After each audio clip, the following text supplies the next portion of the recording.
Hi, it's Rick with Musicians Edition with another video on how to play the tenor saxophone. Today we will be going over page 6 in the book. Before we do, I just wanted to go through a couple of things that we haven't touched on very much that are important. Let's start with posture and sitting position, playing position. So posture is very important when you're playing a musical instrument. Your body needs to be set the right way.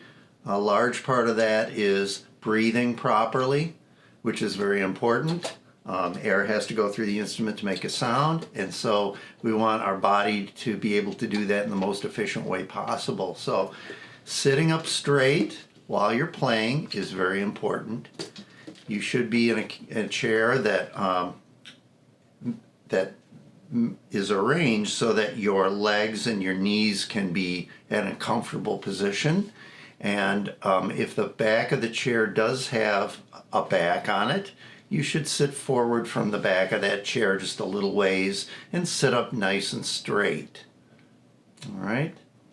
When you breathe, big deep breaths, air comes out, and lots of times right before, and you'll hear me do this, right before a note, a quick breath in, maybe on beat 4.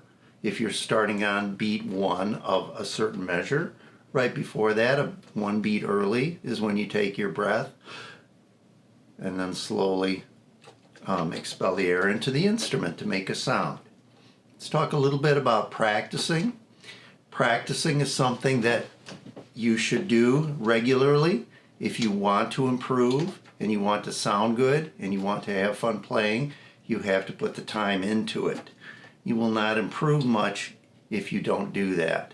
And if you do that, then you'll have more enjoyment playing and you will continue to improve. A lot of times when people stop playing, it's because they're not improving anymore, and that can be a direct result of not practicing. You don't have to spend hours and hours a day practicing. In fact, when you're first starting, you should not do that. You need to build into that. But it is a good idea to play a little bit every day.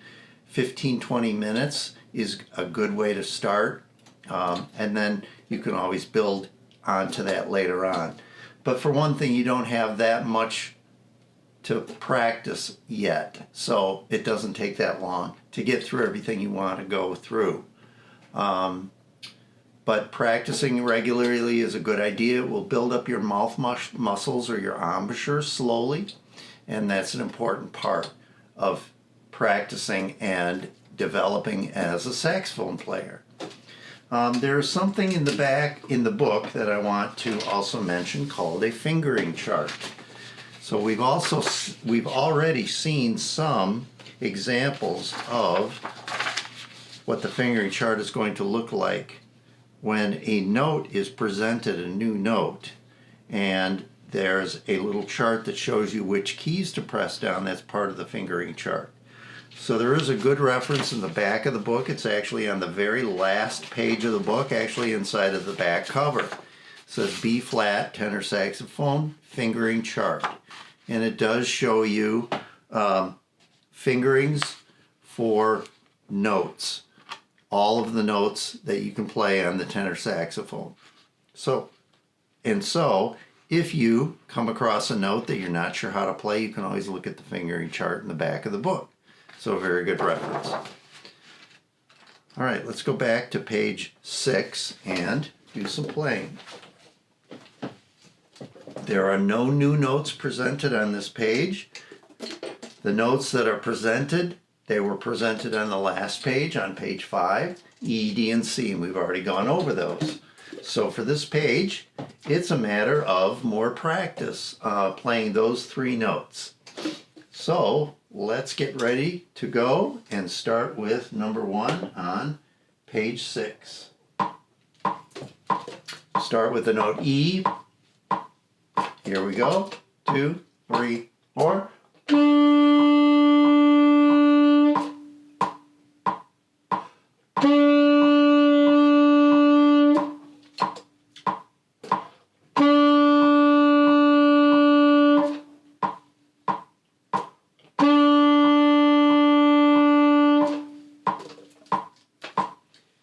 Number 2 is the note D. Number D is all 6 fingers, left hand, right hand, and thumb key.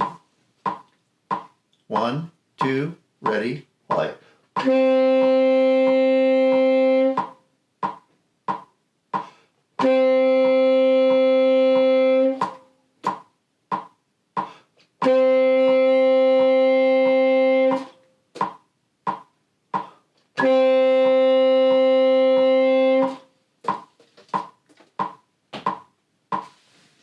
Number 3 changes notes. We start on an E, whole note, then move to a D after a whole rest, then to an E, and then to a D. Number 3. 1, 2, 3, play.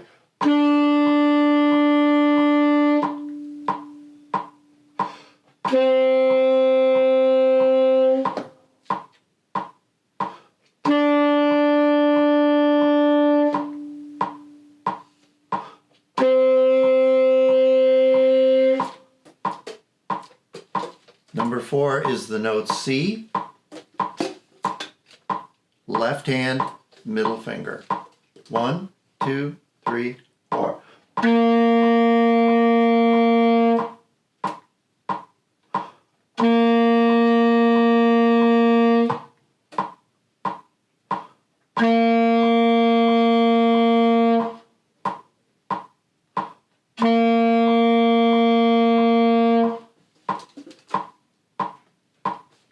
All right.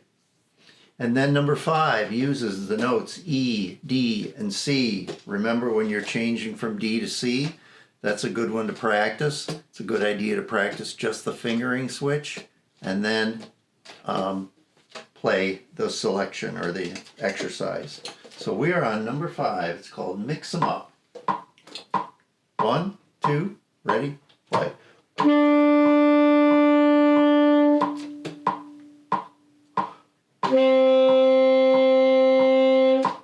Now to C.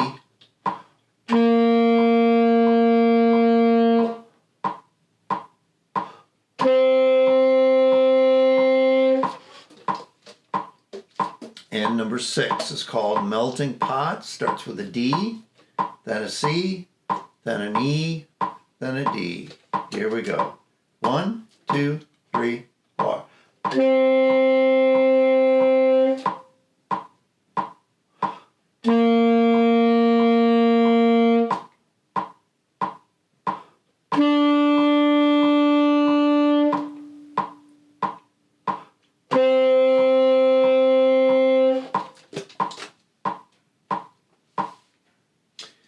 And then the last one on the page is called Band on Parade, number 7.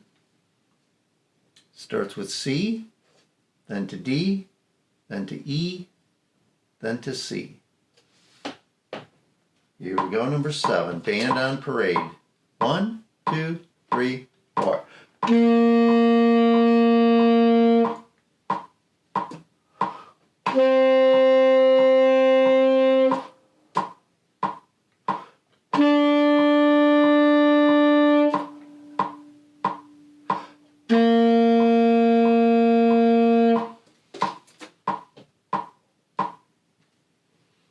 All right.